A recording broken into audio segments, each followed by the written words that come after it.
அனைவருக்கும் வணக்கம். நீங்கள் நம்ம சேனலுக்கு புதுசுன்னா பக்கத்தில் இருக்கிற பெல் பட்டன் அமைத்தி சப்ஸ்கிரைப் பண்ணிக்கோங்க. தொடர்ந்து எல்லா வீடியோக்களையும் நீங்கள் பார்க்கலாம்.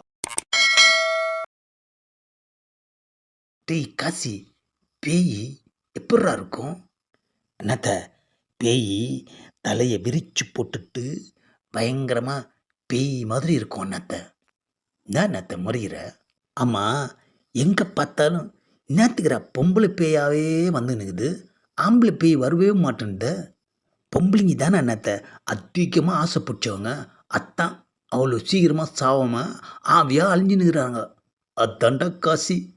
அடிக்கடி உங்கள் அண்ணி சரோஜோவாண்ட என்ன சொல்லுவோம் தெரியுமா? அதிகமாக ஆசைப்படாதன்னு சொல்லுவேன். எங்கே கேட்குறா? ஏன் அண்ணாத்த? நாடா நீ செத்ததுக்கு அப்புறம் பேயா வந்தீங்கன்னா என்னடா பண்ணுவேன் நான்? அதான் கவலைப்பட்டுனுக்கிறேன். ஆஹா, பட்டுக்கு நாம் சாப்பாடு வாங்கி கொடுத்தோம், ஆனால் பட்டுவோட புருஷன் நமக்கு பிரியாணியே வாங்கி கொடுத்துட்டான்யா.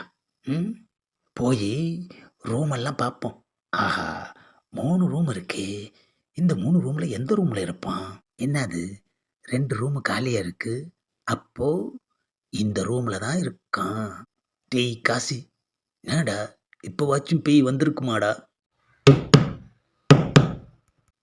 டேய் என்னடா பேய் வந்திருக்குமான்னு கேட்டா கதவு தட்டுற சத்தம் கேக்குதாடா? அப்போ பேய் வந்திருக்குன்னு தான் என்னத்த அர்த்தம்? என்ன அது இவ்வளோ நேரம் கதவை தட்டுறோம், திறக்கவே மாட்டேங்கிறான்? ஒருவேளை தண்ணி அடிச்சிட்டு வந்திருப்பானோ? ஆஹா, பொண்டாட்டியை கடத்தின துக்கத்தில் அத்தான் தண்ணி அடிச்சிட்டு பிரியாணியை சாப்பிட்டுட்டு பட்டுவோட பங்கு அங்கேயே வச்சுட்டு வந்து படுத்துட்டான் போல இருக்கு. இப்போ இவனை எப்படி எழுப்புறது? டெய் காசி, என்னடா விட்டு விட்டு பேய் கதவு தட்டினேக்குது? அண்ணாத்த, நாம் திறக்கக்கூடாது அண்ணாத்த. A few moments later. அப்பாடா, டேய் காசி, சத்தம் நின்றுச்சுரா. ஆமாம், பேய் போயிருமாடா?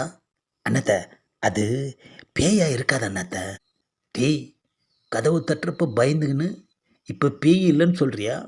என்ன அண்ணாத்த நீங்களே பயந்து நிற்கிறீங்க? உங்கள் கூட இருக்கிற நான் பயப்படலைன்னா நல்லா இருக்காதுல்ல? அத்தான் அண்ணாத்த நானும் பயந்தேன். அப்போ கதவு தட்டி நின்றது அத்தான் அண்ணாத்த டவுட்டாக இது.